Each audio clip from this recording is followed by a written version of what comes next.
El silencio que siguió duró exactamente 4 segundos. Pero en esos 4 segundos, el mundo entero del oficial Trevor Castellano se desmoronó.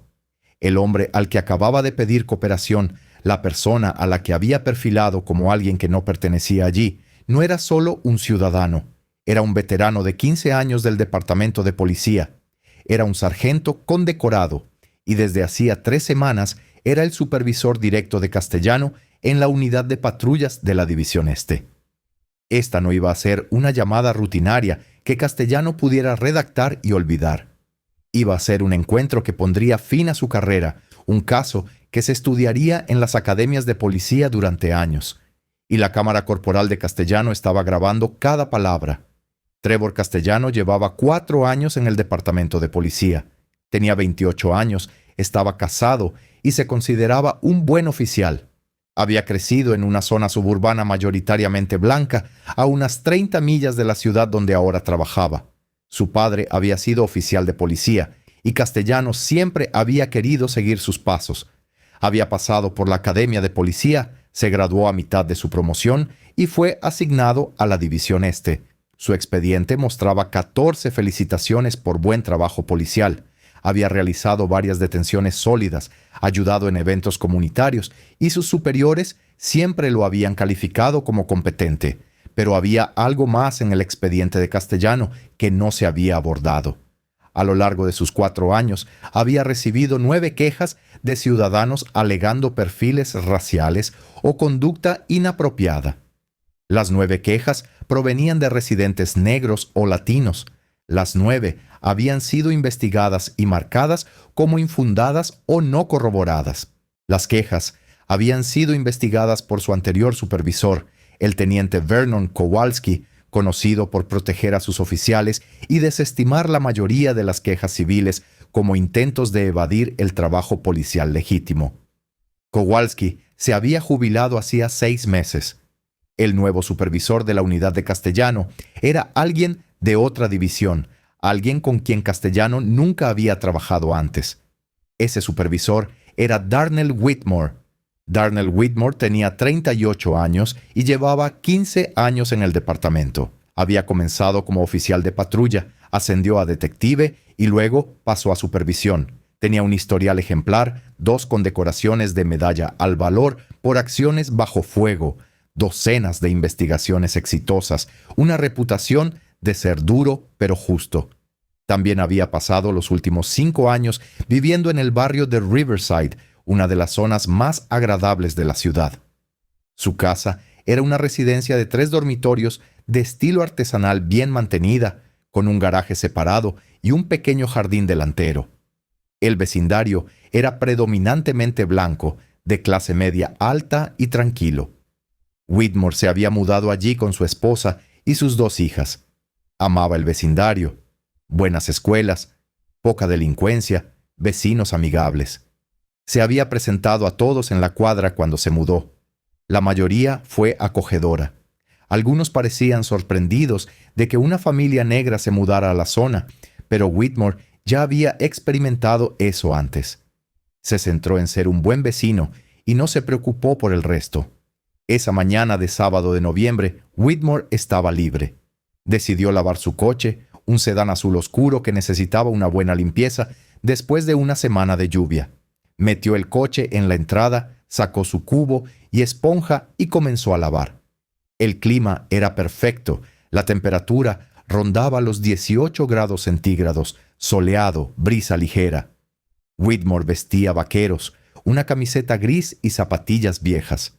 Llevaba sus auriculares puestos, escuchando música mientras trabajaba. Estaba completamente relajado, disfrutando de su día libre, pensando en llevar a sus hijas al parque más tarde. Nunca escuchó el coche patrulla detenerse detrás de él. Castellano estaba patrullando por el vecindario de Riverside cuando recibió una llamada por radio. La central dijo que habían recibido el informe de una persona sospechosa en la cuadra 2400 de Maple Street. La persona que llamó, que permaneció anónima, dijo que había un hombre negro actuando de manera sospechosa cerca de los vehículos. Castellano respondió que lo comprobaría. Condujo hasta Maple Street y comenzó a buscar a alguien que coincidiera con la descripción. Fue entonces cuando vio a Whitmore en la entrada lavando un coche. Castellano hizo varias suposiciones en rápida sucesión. Primero, asumió que Whitmore no vivía allí. El vecindario era demasiado agradable, demasiado caro. Segundo, asumió que Whitmore podría estar vigilando coches para robarlos. Tercero, asumió que esta debía ser la persona sospechosa que el llamador había reportado.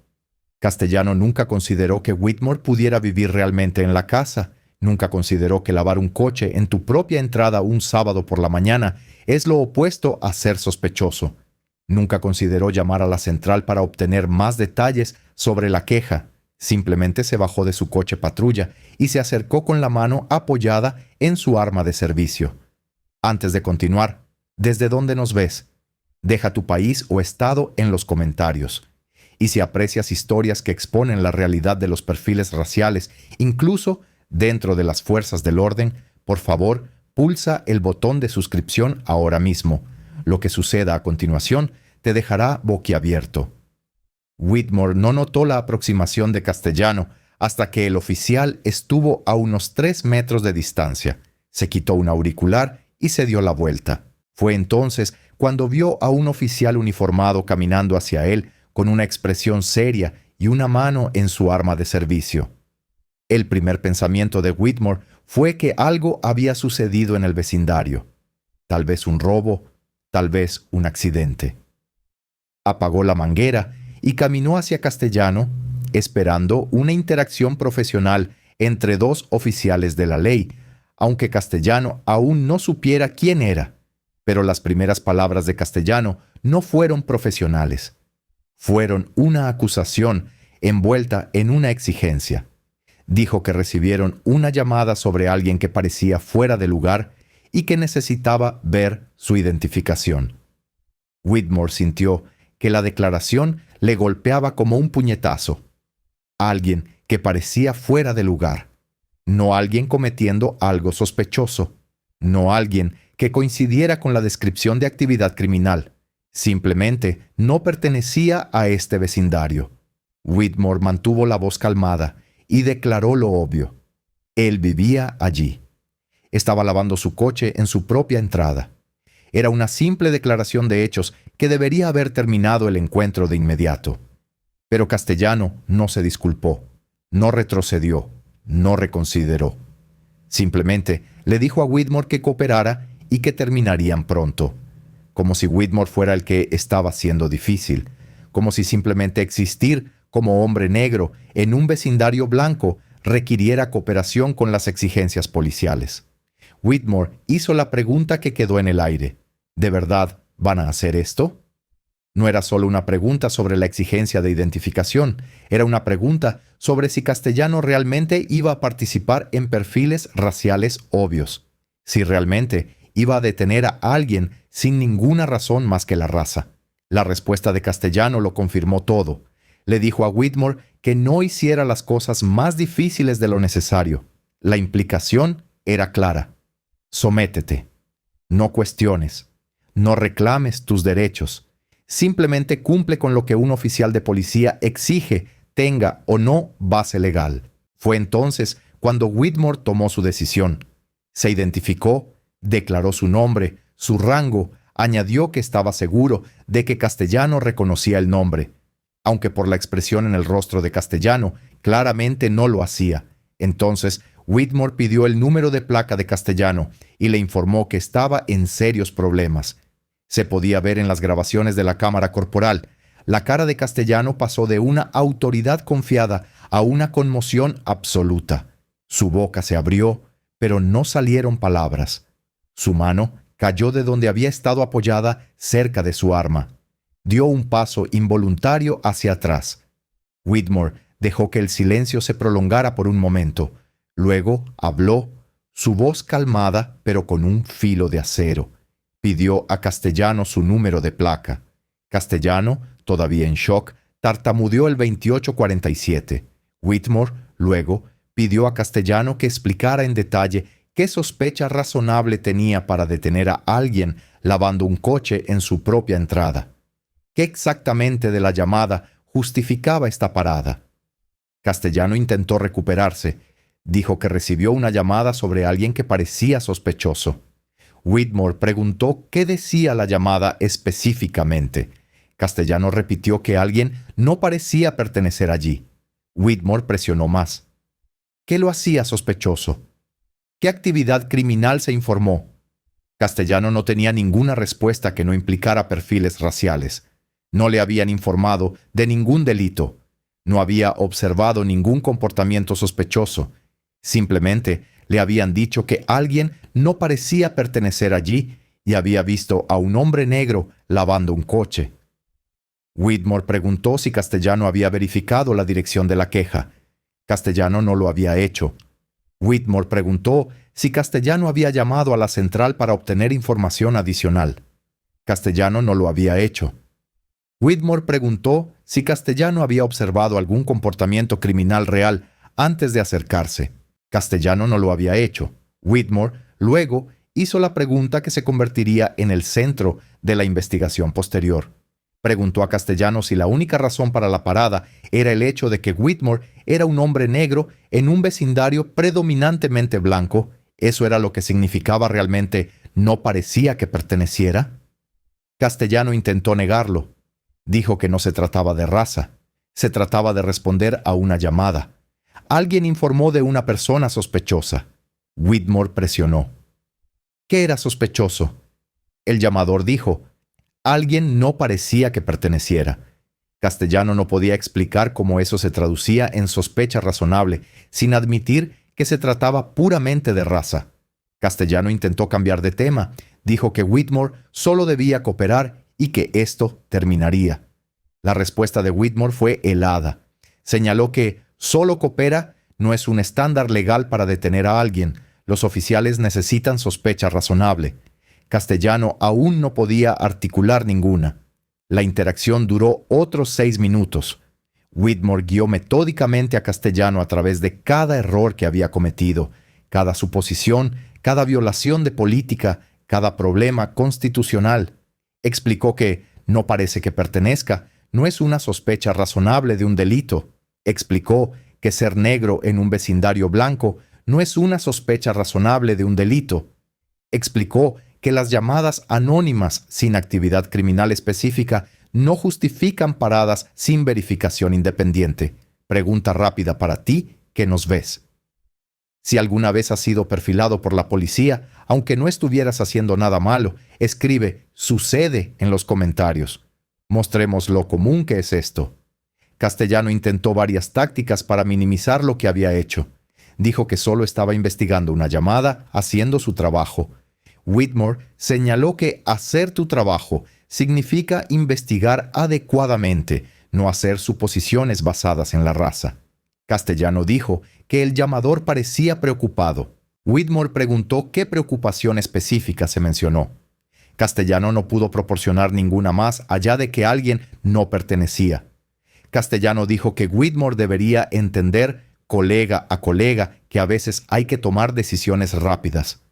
Whitmore dijo que las decisiones rápidas basadas únicamente en la raza siguen siendo perfiles raciales y siguen siendo inconstitucionales, seas colega o no.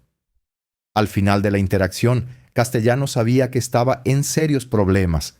Whitmore le dijo que regresara a la estación e informara inmediatamente al comandante de guardia. Whitmore dijo que presentaría una queja formal e iniciaría una investigación interna. La cámara corporal de Castellano había capturado todo y Whitmore también había grabado la interacción en su teléfono personal. Castellano regresó a la estación en estado de shock. Acababa de amenazar con arrestar a su propio sargento. Había participado en perfiles raciales obvios y todo estaba documentado. No había forma de justificar esto. Cuando Castellano llegó a la estación, el comandante de guardia ya lo estaba esperando. La noticia se había extendido rápidamente. Whitmore había llamado de antemano.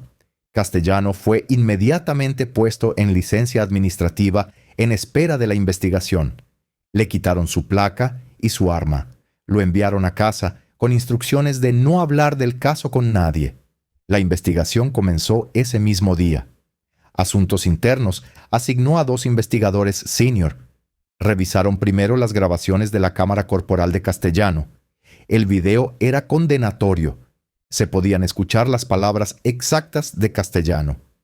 Recibimos una llamada sobre alguien que parecía fuera de lugar.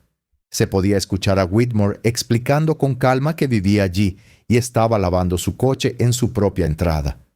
Se podía escuchar a Castellano diciéndole que cooperara sin ninguna justificación legal. El audio capturó la ira controlada de Whitmore cuando preguntó, ¿de verdad van a hacer esto?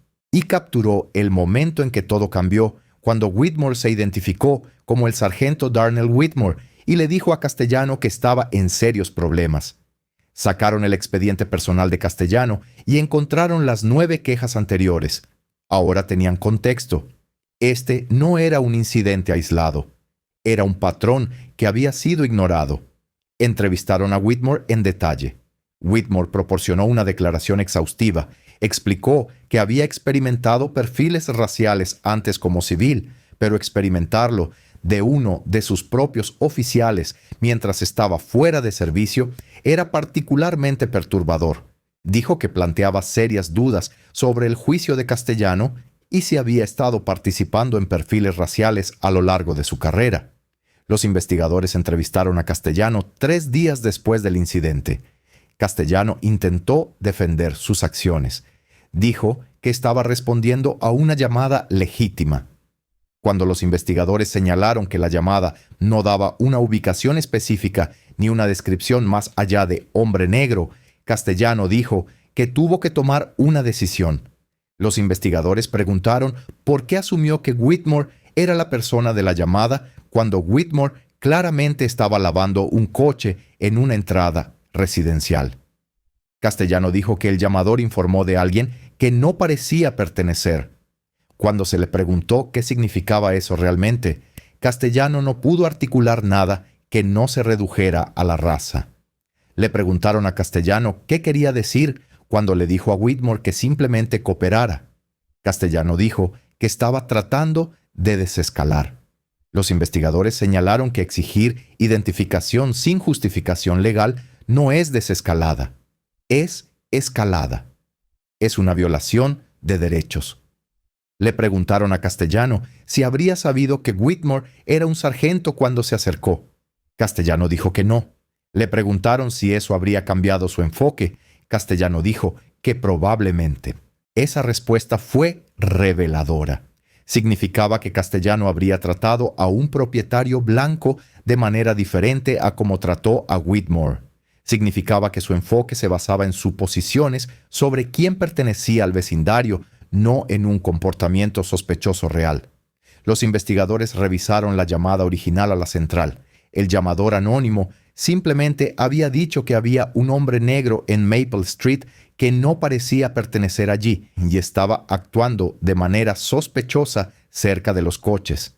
El llamador no dio una dirección específica, no describió ningún comportamiento criminal, no proporcionó ningún detalle más allá de la raza, una ubicación vaga y la cargada frase no parecía que perteneciera.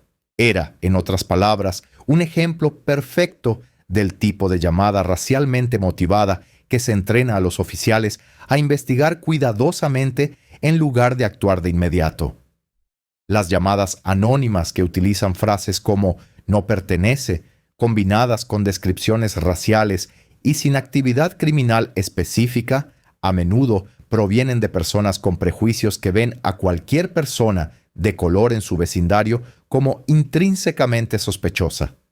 Castellano debería haber pedido más información, debería haber observado antes de acercarse, debería haber buscado comportamiento criminal real. En cambio, vio a un hombre negro y asumió que él era el problema. Los investigadores también encontraron algo más preocupante. Recuperaron los registros de la central de toda la carrera de 4 años de Castellano y encontraron un patrón. Castellano había respondido a llamadas sobre personas sospechosas a un ritmo un 40% más alto que otros oficiales en su distrito, y el 87% de esas llamadas involucraban a personas de color. O Castellano estaba asignado a un área con legítimamente más actividad sospechosa por parte de personas de color, o Castellano estaba buscando activamente llamadas que le permitieran detener a personas de color. Los datos sugerían lo último. ¿Crees que el departamento debería haber detectado este patrón antes? Hazme saber lo que piensas en los comentarios. La investigación duró 7 semanas. Durante ese tiempo, los investigadores realizaron 23 entrevistas, revisaron 14 horas de metraje de cámaras corporales de paradas anteriores de Castellano y analizaron 4 años de registros de la central e informes de incidentes. Los hallazgos fueron inequívocos.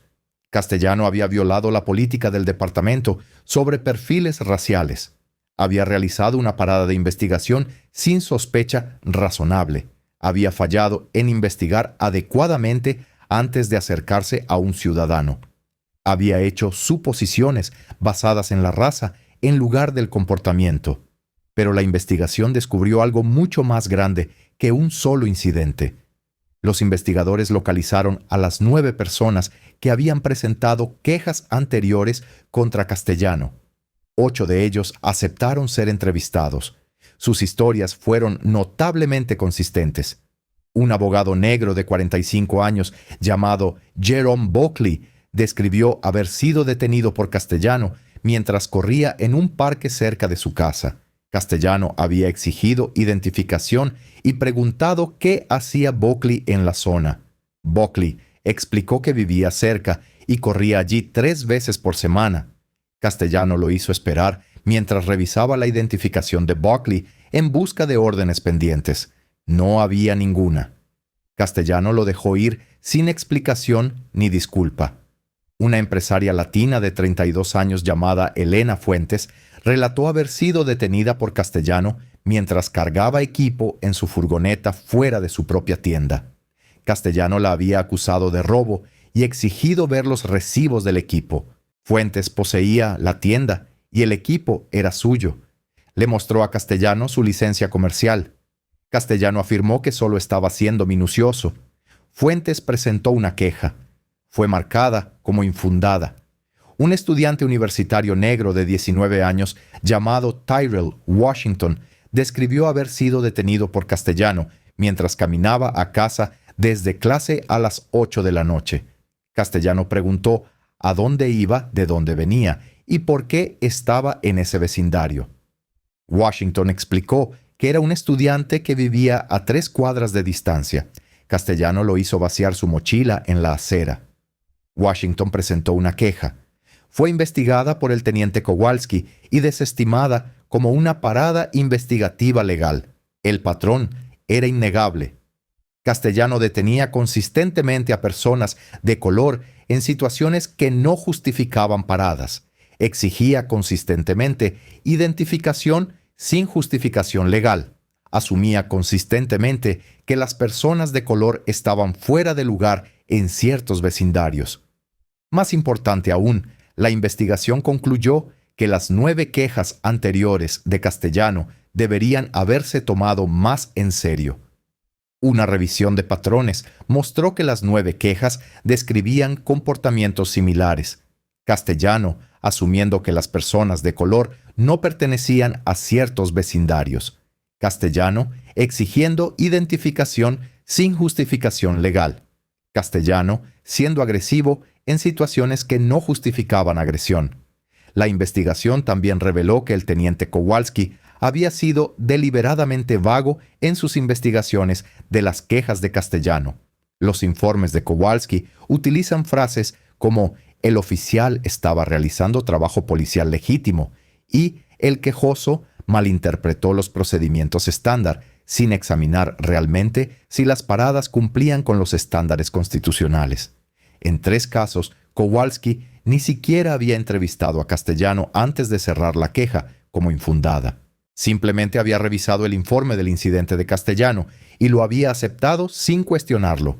En 2 casos adicionales, Kowalski había entrevistado a Castellano, pero no le había formulado preguntas incisivas sobre el motivo de la detención o si la raza podría haber sido un factor. El supervisor anterior no había detectado el patrón, o peor aún, lo había detectado y decidido ignorarlo. Los investigadores señalaron en su informe que la falta de supervisión adecuada de Castellano por parte de Kowalski había permitido que un oficial problemático continuara violando los derechos de los ciudadanos durante años. La recomendación fue la destitución. El sindicato de Castellano se opuso, argumentando que él había respondido a una llamada legítima y que sus acciones, aunque quizás excesivamente agresivas, no justificaban la destitución. La respuesta del departamento fue sencilla. Castellano había perfilado a un sargento basándose en su raza. Si le hacía eso a un oficial superior, ¿qué les haría a los ciudadanos comunes y corrientes que no tenían los conocimientos ni los recursos para defenderse? El argumento del sindicato fracasó. Castellano fue destituido 9 semanas después del incidente. Su apelación fue denegada.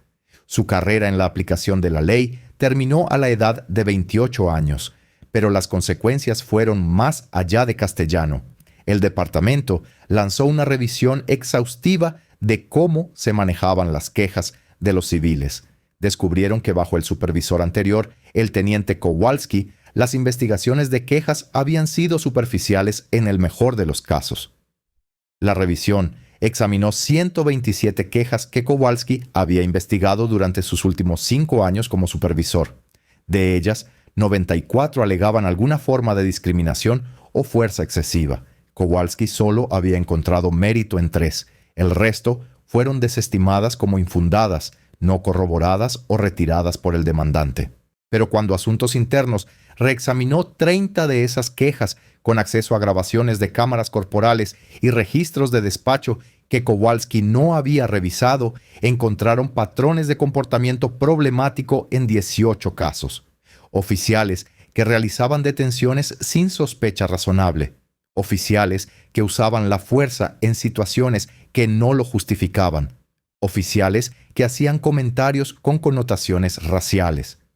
La falta de investigación adecuada de Kowalski no solo había protegido a Castellano, había protegido a múltiples oficiales cuya conducta necesitaba ser abordada. El departamento publicó un informe demoledor criticando la supervisión de Kowalski y señalando que su falta de investigación adecuada de las quejas había permitido que el comportamiento problemático continuara sin control en toda su división. Kowalski se había jubilado 6 meses antes del incidente de Whitmore, por lo que no podía ser sancionado. Pero el departamento le retiró los honores de su ceremonia de jubilación y dejó claro que su legado sería el de un liderazgo fallido. Varios líderes comunitarios pidieron que Kowalski devolviera su pensión, aunque legalmente eso no era posible. El departamento también implementó nuevos y amplios protocolos basados en lo que la investigación había revelado. Todas las quejas que alegaran perfilamiento racial serían investigadas por Asuntos Internos, no por supervisores de división, eliminando el conflicto de intereses que había permitido a Kowalski proteger a sus oficiales. Todas las detenciones serían revisadas trimestralmente en busca de patrones de disparidad racial. El departamento contrató a un analista de datos cuyo único trabajo era rastrear datos de detenciones, buscando oficiales cuyas detenciones mostraran disparidades raciales que no pudieran explicarse por factores legítimos. Todas las grabaciones de cámaras corporales de las detenciones investigativas serían auditadas aleatoriamente para asegurar que los oficiales seguían los procedimientos adecuados. Un 5% de todas las detenciones cada mes serían seleccionadas al azar y revisadas por un equipo de supervisores y representantes de la comunidad. El departamento creó una junta de revisión civil con poder real. La supervisión civil anterior era meramente consultiva. La nueva junta podía exigir testimonios, acceder a todos los registros y hacer recomendaciones vinculantes sobre disciplina para quejas confirmadas.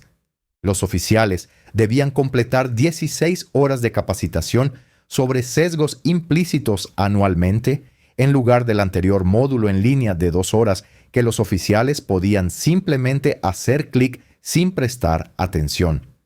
La nueva capacitación era interactiva en persona e incluía escenarios diseñados para hacer que los oficiales confrontaran sus propios prejuicios. El departamento también estableció un sistema de alerta temprana que marcaría a los oficiales que mostraran patrones de comportamiento problemático antes de que llegaran al nivel de quejas confirmadas. Si un oficial tenía 3 quejas que alegaban una conducta similar dentro de un año, incluso si ninguna era confirmada, sería marcado automáticamente para supervisión y capacitación adicionales. Whitmore estuvo involucrado en el desarrollo del nuevo programa de capacitación sobre sesgos implícitos y perfilamiento racial. Compartió su propia experiencia con la grabación de la cámara corporal como ejemplo de capacitación. Los oficiales vieron a un sargento respetado ser perfilado por uno de los suyos. Fue poderoso e incómodo, que era exactamente el punto. La capacitación no solo mostró el incidente de Whitmore, mostró las grabaciones de las cámaras corporales de varias detenciones anteriores de Castellano. Los oficiales vieron a Castellano detener al abogado mientras corría.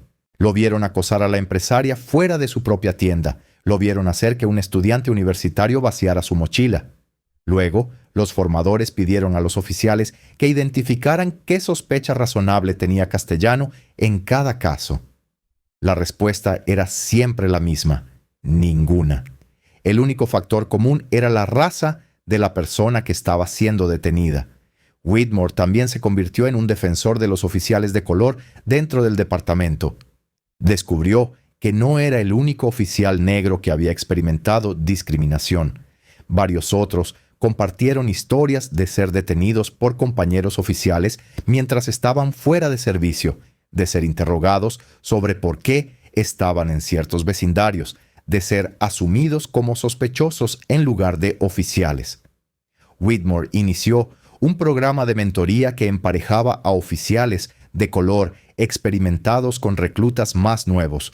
Trabajó con el personal de mando para abordar cuestiones de discriminación y sesgos dentro de las filas. Impulsó una mayor diversidad en la contratación y promoción. El incidente había revelado que estos problemas existían incluso entre aquellos que juraron proteger y servir, y Whitmore estaba decidido a cambiar esa cultura. La destitución de Castellano atrajo la atención de los medios. Las noticias locales cubrieron la historia de un oficial despedido por perfilar a su propio sargento.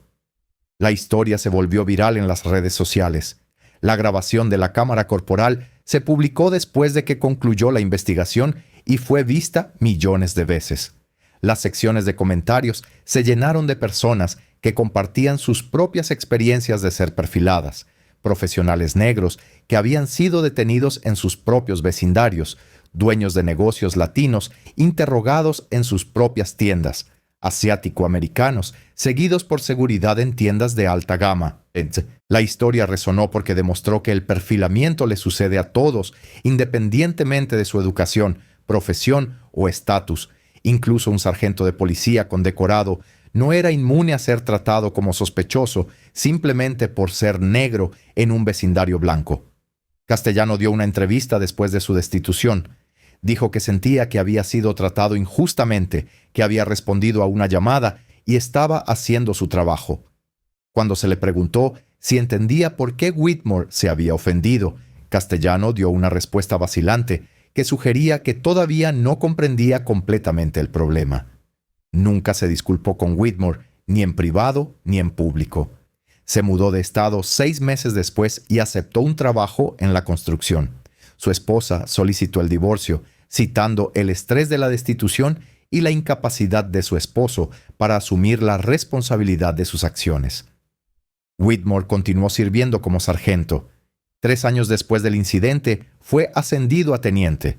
Ahora es una voz respetada en el departamento en cuestiones de relaciones comunitarias y aplicación de la ley justa. La casa en Maple Street sigue siendo su hogar. Todavía lava su coche en el camino de entrada los sábados por la mañana, pero ahora, cuando los oficiales de patrulla pasan, saludan. Saben quién es, saben lo que sucedió y saben que las suposiciones basadas en la raza tienen consecuencias. El incidente se convirtió en un caso de estudio sobre cómo opera el perfilamiento racial, incluso dentro de instituciones que deberían saberlo mejor. Mostró que tener políticas contra la discriminación no es suficiente si esas políticas no se aplican. Mostró que las quejas deben tomarse en serio y los patrones deben identificarse. Lo más importante es que mostró que el perfilamiento racial no solo perjudica a las personas que están siendo perfiladas, erosiona la confianza en la aplicación de la ley, daña la reputación de los departamentos y pone fin a las carreras de los oficiales que permiten que los prejuicios anulen su juicio. Marcus Whitmore, lavando su coche esa mañana de sábado, estaba haciendo exactamente lo que millones de personas hacen todos los fines de semana. Lo único que lo hacía sospechoso era el color de su piel. Y el oficial, que no pudo ver más allá de eso, lo perdió todo. La lección es simple pero profunda. Cuando asumes que alguien no pertenece basándote en su raza, cuando te acercas a él con sospecha, basándote en nada más que su apariencia, cuando dejas que los prejuicios dicten tus acciones en lugar de los hechos, no estás haciendo un buen trabajo policial. Estás incurriendo en discriminación. Y eventualmente, ya sea que la persona a la que estás perfilando sea un sargento, un abogado, un maestro o simplemente un ciudadano común que intenta vivir su vida, la verdad sale a la luz. El patrón se vuelve innegable. Las consecuencias se vuelven reales. Castellano pensó que estaba investigando a una persona sospechosa. Lo que en realidad estaba haciendo era revelar sus propios prejuicios. Pensó que su placa le daba la autoridad para exigir identificación a cualquiera que le pareciera fuera de lugar. Lo que aprendió fue que parecer fuera de lugar basándose en la raza no es una sospecha razonable. La grabación de la cámara corporal de esa mañana de noviembre todavía se utiliza en sesiones de capacitación en todo el país, no solo en departamentos de policía, sino en discusiones sobre sesgos implícitos, perfilamiento racial y la importancia de examinar nuestras propias suposiciones. Cada vez que alguien ve ese video, ve el momento exacto en que termina la carrera de un oficial. Ven su rostro cuando se da cuenta de que el hombre al que está perfilando es su superior. Escuchan cómo se desmoronan las excusas. Son testigos de la rendición de cuentas en acción. Si esta historia te abrió los ojos a cómo funciona el perfilamiento racial, incluso dentro de la aplicación de la ley, compártela. Y no olvides suscribirte para más historias que exponen la injusticia y exigen rendición de cuentas. Deja un comentario y dime qué aprendiste de esto. Tu participación ayuda a que estas historias lleguen a más personas que necesitan verlas. Gracias por ver hasta el final.